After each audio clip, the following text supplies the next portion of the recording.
You're not lazy, you're not broken, and you're not experiencing some personal moral failure when you can't focus for more than 8 minutes without reaching for your phone. What you're experiencing is a catastrophic evolutionary mismatch between the brain you have and the environment you're trying to use it in. And until you understand that distinction, you're going to keep blaming yourself for something that has almost nothing to do with you. Here's the thing nobody wants to say out loud. Your brain evolved over hundreds of thousands of years to do very specific things in very specific conditions. It evolved to detect predators, to monitor social hierarchies, to notice when food sources changed or when someone's emotional state shifted in a way that might signal danger or opportunity. It evolved to be exquisitely sensitive to novelty, uncertainty, and change because in ancestral environments, those things could kill you. And that brain, that magnificent piece of evolutionary engineering, is now being dropped into an environment that triggers every single one of those ancient alarm systems constantly, all day, every day. Without stopping, notifications mimic social threats, infinite scroll mimics resource uncertainty, variable rewards mimic the unpredictability that kept your ancestors searching for food when giving up would have meant starvation. The modern informational environment is structurally, algorithmically designed to hijack systems that evolved to keep you alive, except now those systems are keeping you fragmented, anxious, and cognitively exhausted instead. And the really insidious part, we've moralized this, we've turned it into a story about discipline and character, as if your inability to maintain deep focus while your pocket is literally vibrating with engineered dopamine hits is somehow evidence that you're weak or undisciplined or lack sufficient self-control. That's absurd. It's like blaming someone for getting seasick on a boat in a storm and telling them they just need to want stability more. The problem isn't their vestibular system. The problem is the boat. Your brain is responding correctly to the conditions it's in. That's what brains do. They adapt, they optimize, they learn patterns and automate behaviors based on repeated exposure. And if the environment you're exposing it to is fragmented, overstimulating, and algorithmically optimized to keep you in a state of low grade attentional capture, guess what your brain is going to learn? Once you stop treating fragmented attention as a personal failing and start treating it as a predictable biological response to environmental conditions, everything changes. The solution stops being about motivation or trying harder and starts being about structure, about constraint, about removing the inputs that are training your nervous system to stay in scanning mode. And I know that sounds uncomfortable because we don't like the idea that we're not in control. We don't like admitting that our attention, this thing we think of as deeply personal, is actually being shaped by forces outside our conscious awareness. But denying that doesn't make you more autonomous. It just makes you confused about why willpower keeps failing. So here's what I'm going to walk you through the specific ways modern life is fragmenting your cognitive systems, why your brain keeps responding the way it does, and most importantly, what you can actually do about it. Not through heroic acts of discipline, through environmental design that works with your biology instead of against it. Your brain isn't malfunctioning, it's responding exactly as evolution designed it to, but the environment has changed faster than your neural architecture can adapt, creating a profound mismatch. Let me be very clear about what this means. When you feel scattered, restless, unable to focus for more than a few minutes before your attention fractures, that's not evidence of cognitive decline. It's not a generational problem. It's not screen addiction in any moralistic sense. What you're experiencing is your brain doing exactly what 200,000 years of evolutionary pressure trained it to do. The problem is that the training happened in a radically different environment, and evolution doesn't update its software on the timeline that technology does. Your ancestors lived in a world where attention needed to be flexible, scanning, constantly monitoring for changes. If something moved in your peripheral vision, your brain redirected immediately because that movement could be a predator prey or a social threat. If someone's emotional expression shifted, your brain paid attention because social exclusion could mean death. If the environment changed, weather patterns, food availability, the behavior of other groups, your survival depended on noticing quickly. Attention wasn't some serene, focused state you achieved through discipline. It was a dynamic, responsive system designed to keep you alive by staying alert to anything that might matter. And here's the critical part: might matter. was the operating threshold. Your brain didn't wait for confirmed threats, it responded to probability, to uncertainty, to the possibility that something could be relevant. Because in environments where threats were unpredictable and consequences were severe, the cost of missing something dangerous was death. The cost of paying attention to something irrelevant was just a few calories of wasted energy. That's not even a trade off. Natural selection strongly favored nervous systems that were hypervigilant to novelty and change. So your brain evolved to be exquisitely sensitive to interruption, to context shifts, to new information. It evolved to prioritize speed over depth, scanning over sustained focus, because in the environments where it was shaped, that strategy kept you alive longer. And this wasn't conscious. This wasn't something your ancestors decided to do. This was hardwired into the architecture of perception, attention, and memory systems that you inherited. Now drop that brain into the modern informational environment. Every single system that evolved to detect meaningful change is being triggered constantly by stimuli that carry no actual survival relevance, but are structured to mimic the signals your ancestors needed to respond to. Notifications create the same neural signature as social monitoring. Someone is trying to get your attention, and ignoring social signals had serious consequences in small group ancestral environments. Infinite scroll creates the same pattern as resource foraging. There might be something valuable just ahead. Keep searching. Variable rewards create the same dopamine response as unpredictable food sources. Sometimes there's something, sometimes there isn't, but you can't afford to stop checking. And this is not accidental. The people designing these systems understand operant conditioning, variable reward schedules, and the neuroscience of habit formation better than you do. They are optimizing for engagement, which means they are optimizing to keep your ancient threat detection and novelty seeking systems active. Not because they're evil, but because that's what works. That's what keeps people on platforms. That's what generates revenue.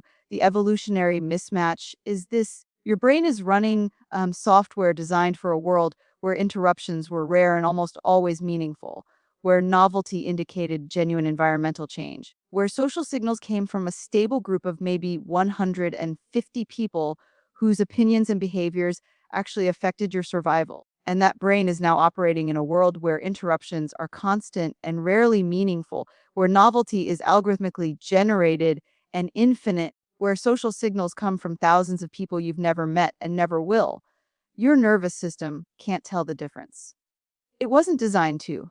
The systems that evaluate is this important are fast, automatic, and based on pattern matching that was calibrated in a completely different context. So when your phone vibrates, your brain treats it like it might be urgent, even though intellectually you know it's probably not. When you see a notification badge, your brain experiences a small hit of uncertainty. What is it? Does it matter, even though you know it's probably trivial? When you start scrolling, your brain keeps going because the next item might be the one that matters. And in ancestral terms, stopping too early could mean missing critical information. This is why willpower doesn't work. You're not fighting a habit.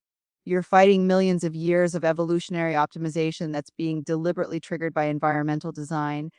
And the reason this feels so exhausting, so fragmenting, is because your brain is doing what it evolved to do, staying vigilant, monitoring for changes, responding to uncertainty, except it's doing it in an environment where those changes never stop coming and that uncertainty never resolves. So you never get the neurological signal that it's safe to stop scanning. You never get permission to settle, and your baseline arousal stays elevated because your nervous system thinks you're in a survival situation that requires constant monitoring when actually you're just sitting at a desk checking email. This isn't about willpower, discipline, or personal failure. Treating cognitive fragmentation as a character flaw is like blaming someone for getting seasick. The problem is environmental, not moral. We have a deeply ingrained tendency to moralize attention. If someone can focus, we call them disciplined, hardworking, virtuous. If someone struggles to focus, we call them lazy, weak willed, lacking in self control. This framing is so pervasive that most people don't even question it. When your attention fragments, when you can't stop checking your phone, when you find yourself scrolling instead of working, the first place you look for an explanation is inward. You assume something is wrong with you. You assume you're not trying hard enough, that you lack the moral fiber to resist distraction. that other people have some quality of character you're missing. This is not only wrong, it's actively harmful. It keeps you focused on the wrong variable. It keeps you trying to solve an environmental problem with personal virtue, which is like trying to bail out a sinking boat with a teaspoon while ignoring the hole in the hull. The water keeps coming in not because you're not bailing hard enough, but because the structural problem hasn't been addressed. Let's be concrete about what I mean. When someone gets seasick, we don't accuse them of moral failure. We don't tell them they need to develop more discipline or strengthen their character. We understand that seasickness is a predictable physiological response to environmental conditions, specifically to the mismatch between what their vestibular system is experiencing and what their visual system is reporting. The inner ear detects motion. The eyes see a stable cabin. The brain receives conflicting signals and responds with nausea. This isn't a choice. It's not something you can willpower your way out of. It's a biological response to conditions. Fragmented attention works the same way. Your brain has systems designed to detect novelty, monitor uncertainty, and respond to potential threats or opportunities. When those systems are constantly triggered by an environment engineered to exploit them, your attention fragments. Not because you're weak, not because you lack discipline, but because your nervous system is responding to the stimuli it's receiving in exactly the way evolution trained it to respond. The moralization of attention serves a function, though, and it's worth understanding what that function is. If fragmented attention is a personal failing, then the solution is individual responsibility. You need to try harder. You need better habits. You need more self control. This framework is extremely convenient for the systems and platforms that benefit from capturing your attention because it deflects accountability away from environmental design and places it entirely on you. It turns a structural problem into a personal one, and there's a psychological mechanism at play here called the fundamental attribution error, our tendency to attribute other people's behavior to their character and our own behavior to our circumstances, except when we fail, at which point we often flip and blame ourselves rather than the situation. When you see someone else scrolling mindlessly, you might think they lack self control. When you do it, you think you're weak. But neither of those explanations is accurate. Both of you are responding to the same environmental pressure. This matters because as long as you're treating attention as a moral category, you're fighting the wrong battle. You're trying to become a better person when what you actually need is a better environment.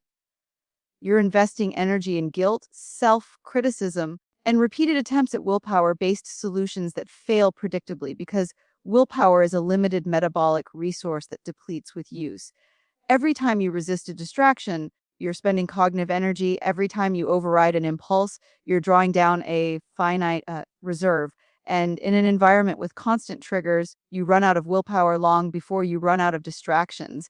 The alternative framework is much simpler and much more effective. Your brain is functioning correctly. The environment is what's broken. And once you accept that, the solution becomes obvious. You don't need more discipline.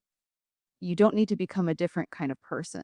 You need to change the conditions that are fragmenting your attention in the first place.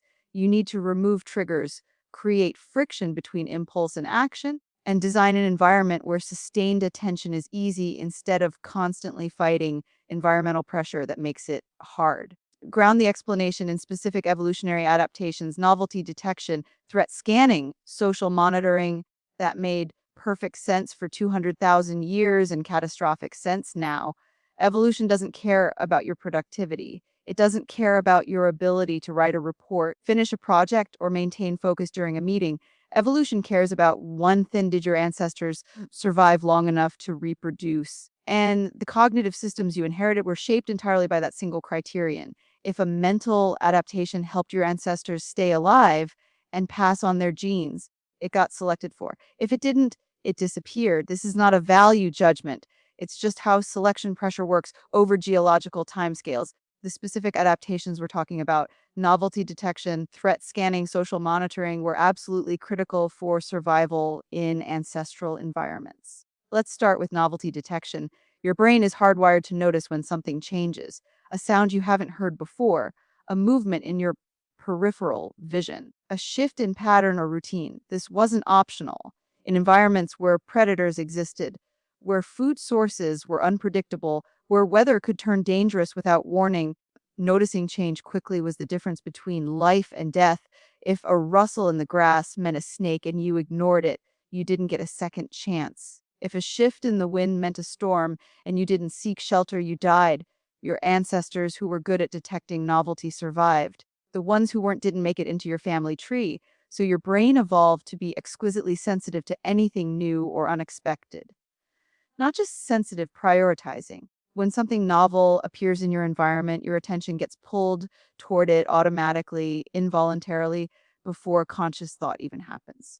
This is a feature, not a bug. It kept your ancestors alive, and you can see this in infants. Show a baby the same object repeatedly, and they'll habituate, lose interest. Introduce something new, and their attention snaps to it immediately. This isn't learned, it's built in.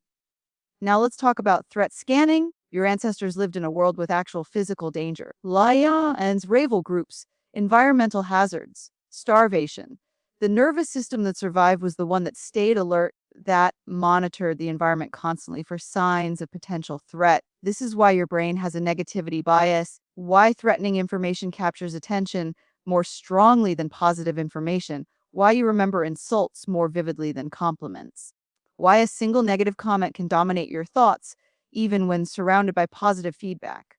Threat detection was life or death. Missing a threat could kill you. Missing an opportunity was unfortunate. That's not a fair trade. So your brain evolved to be hypervigilant in anything that could potentially harm you. This shows up as constant background scanning. Even when you're trying to focus on something, part of your nervous system is monitoring for danger. In ancestral environments, this made perfect sense. You couldn't afford to be so absorbed in a task that you missed a predator approaching. But in modern environments, where actual physical threats are rare, this system keeps running anyway. Your brain is still scanning for danger, even though the danger almost never comes. So you end up in a state of chronic low level vigilance that feels like anxiety, restlessness, and inability to fully relax into sustained attention. Then there's social monitoring. Humans are intensely social animals.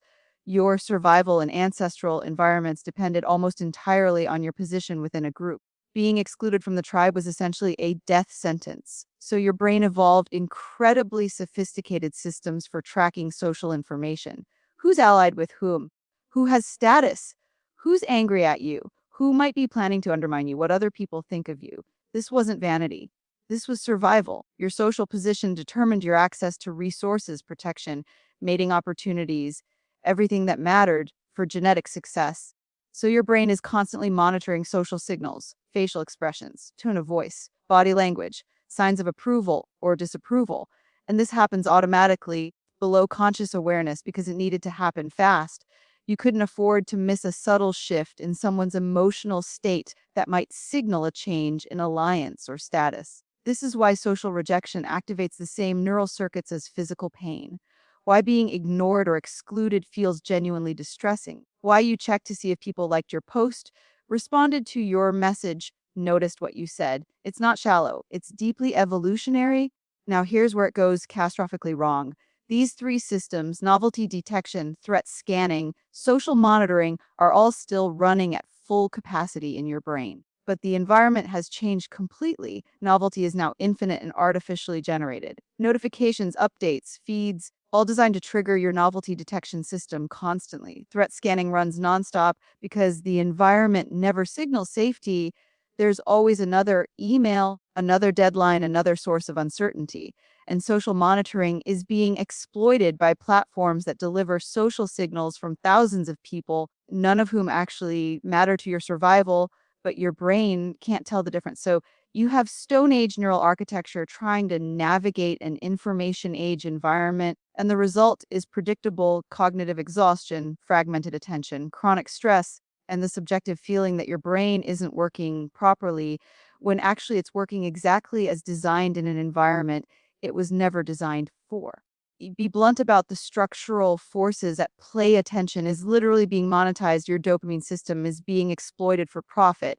And this isn't accidental, it's optimized. Let's stop pretending this is happening by accident. Your fragmented attention isn't some unfortunate side effect of modern technology. It's not an unintended consequence that tech companies are working to fix.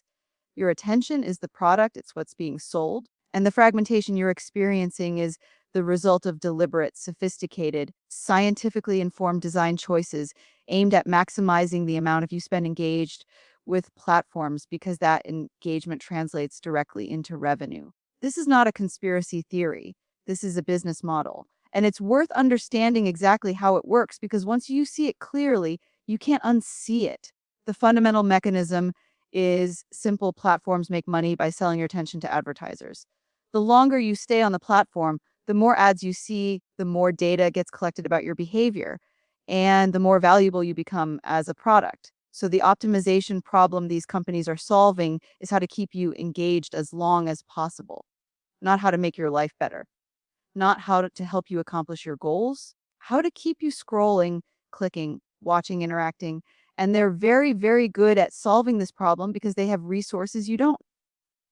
They have teams of engineers, data scientists, behavioral psychologists, and neuroscientists whose entire job is to understand how your brain works and design interfaces that exploit those mechanisms. They run thousands of experiments. They A/B test button colors, notification timing, recommendation algorithms, interface layouts.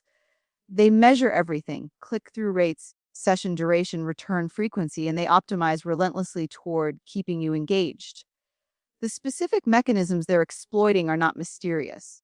They're well documented in psychological literature, and they've been understood for decades. Variable reward schedules, for example. This is the same principle that makes slot machines addictive. If you pull a lever and you always get the same reward, you habituate quickly and stop caring. If you never get a reward, you stop trying. But if the reward is unpredictable, sometimes you get something, sometimes you don't, but you can't predict when your dopamine system stays engaged indefinitely. You keep pulling the lever because the next pull might be the one that pays off. Social media feeds work exactly this way. Sometimes you scroll and find something interesting, sometimes you don't. But you can't predict which post will be rewarding, so your brain stays in seeking mode. The unpredictability is not a flaw in the system, it's the core feature. It's what keeps you checking. Platforms know this. They could show you posts chronologically. They could let you control what you see. But they don't, because algorithmic feeds that introduce unpredictability are more engaging. They keep you scrolling longer. Then there's social validation. Your brain evolved to care deeply about what other people think of you because social standing had direct survival consequences. Platforms exploit this by quantifying social feedback and delivering it in ways that trigger your social monitoring systems. Likes, comments, shares, follower counts, all of these are engineered metrics that tap into ancient systems for tracking social status and approval. And they're delivered through notifications, which means your brain gets trained to check constantly because there might be new social information waiting. Notifications themselves are a deliberate exploitation of your novelty detection and uncertainty systems. Every notification is a small hit of unpredictability. It might be something important, it might be trivial, but you can't know without checking. And platforms know exactly how to calibrate notification frequency to maximize engagement. Too many and you start ignoring them, too few and you stop checking. But there's a sweet spot where notifications create just enough uncertainty to keep you coming back without overwhelming you into disengagement. And here's what makes this particularly insidious: these systems are designed to be invisible. The goal is to make engagement feel like your choice, like something you're doing because you want to, not because you're being manipulated. If it felt like manipulation, you'd resist.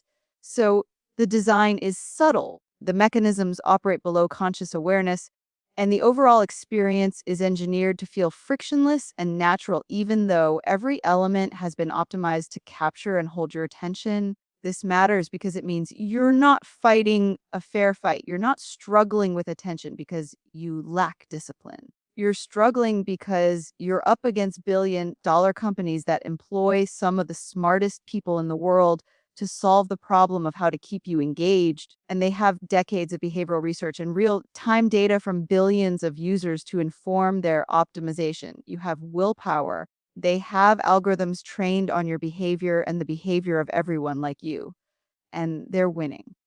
Not because you're weak, but because the asymmetry is enormous. They know more about how your brain works than you do. They can test interventions faster than you can recognize patterns. They can update systems in real time based on what's working. You're trying to resist with conscious effort something that's been engineered to bypass conscious resistance entirely and operate on automatic systems that evolve to respond to exactly the kind of stimuli these platforms are delivering. The solution isn't motivation or trying harder, it's creating environmental constraints that align with how your brain actually works, not how you wish it worked. Here's the uncomfortable truth that most productivity advice refuses acknowledge your brain doesn't run on motivation. Motivation is unreliable, emotionally volatile, and completely dependent on variables you can't control.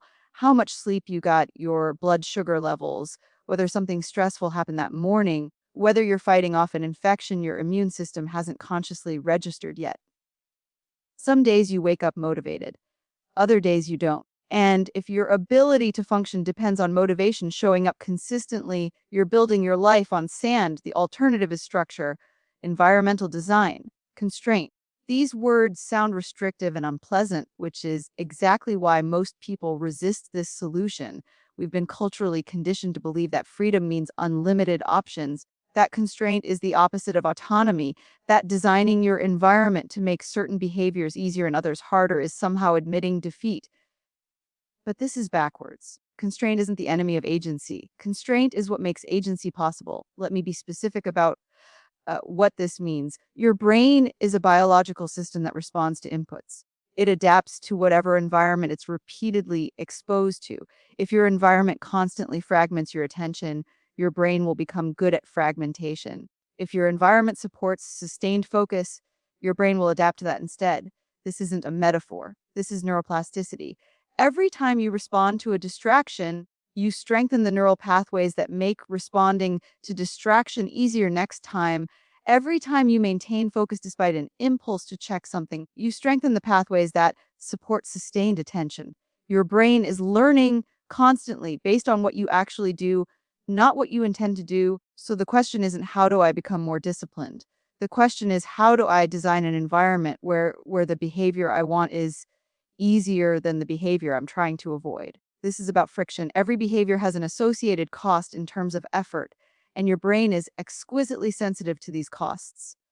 If checking your phone requires zero effort, it's in your pocket, notifications are on, the app opens instantly, your brain will check it constantly because the cost is essentially zero and the potential reward, however small, outweighs that cost.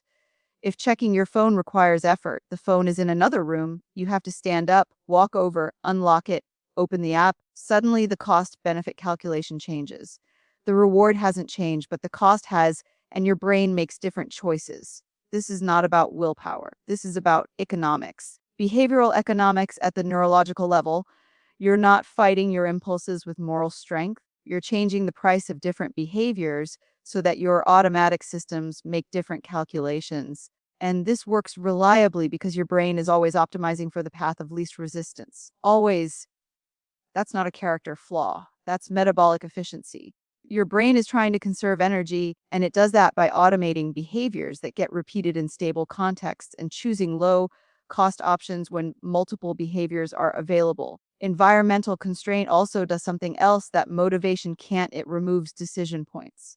Every time you have to decide whether to check your phone, whether to open a new tab, whether to respond to a notification, you're expending cognitive energy on that decision, and decision making is metabolically expensive. It depletes glucose. It creates mental fatigue. This is why decision fatigue is real, why your ability to make good choices degrades over the course of a day as you make more and more decisions. And in an environment with constant potential distractions, you're making hundreds of these micro decisions every hour, each one costing a small amount of energy, and collectively they exhaust you. Constraint eliminates these decisions. If your phone is in another room, you're not deciding whether to check it every 3 minutes. The decision has already been made by the structure you've created. If you're using a website blocker during work hours, you're not exercising willpower every time you feel the urge to browse. The constraint makes the choice for you, and this frees up enormous amounts of cognitive energy that would otherwise be spent on resistance, self monitoring, and decision making. Here's the part that feels counterintuitive, but is absolutely critical when you narrow options, your nervous system relaxes. This seems wrong because we've been taught that freedom equals unlimited choice. But your nervous system doesn't experience unlimited choice as freedom. It experiences it as load. Every option is a potential decision. Every decision is cognitive work. And when options are unlimited, your brain stays in scanning mode, constantly evaluating whether you're making the right choice, whether there's something better you're missing. This is exhausting.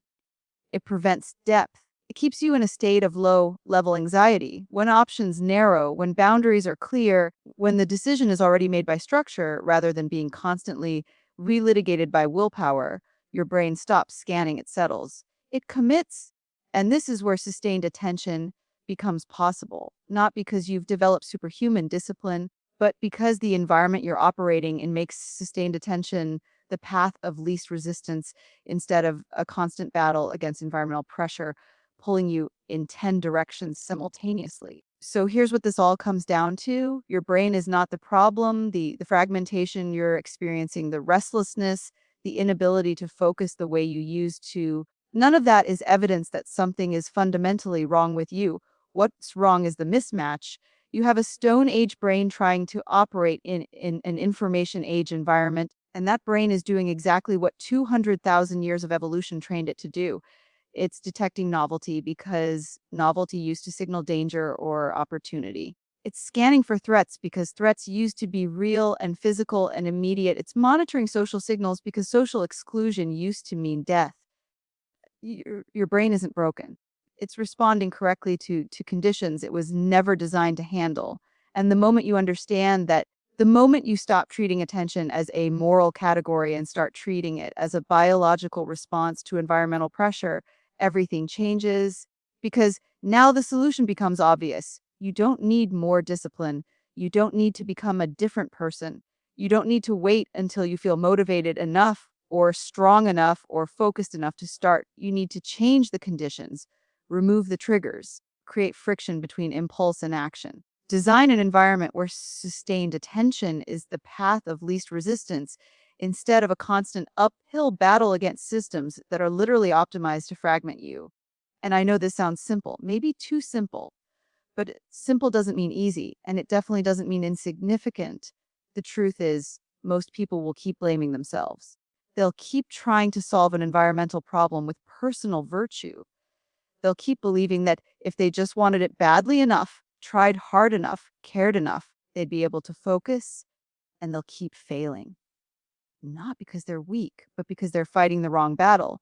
You now know better. You know your attention is being monetized. You know your dopamine system is being exploited by people who understand it better than you do. You know the platforms you're using are optimized to keep you engaged, not to help you accomplish anything meaningful. And you know that your nervous system can't tell the difference between a notification and a genuine threat, between infinite scroll and actual resource scarcity, between social media feedback and real social connection. So the question isn't whether your brain can change, it can.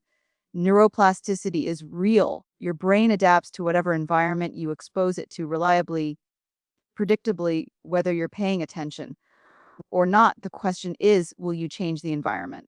Will you create the constraints that make focus possible? Will you remove the inputs that are training distraction? Will you design conditions where your brain can do what it's actually capable of instead of what it's being forced to do? Because here's the thing nobody tells you: you don't have to fight this forever. You don't have to knuckle your way through every single day, resisting the same impulses over and over, exhausting yourself with decisions about whether to check, whether to scroll, whether you just have to change the game. And once you do, once the structure is in place, your brain follows. Not because you become disciplined, but because that's what brains do. They adapt to conditions. They optimize for the environment they're given. Give your brain an environment that supports depth, and depth is what you'll get not overnight, not magically, but inevitably. Your attention was never lost. It was just waiting for the noise to stop.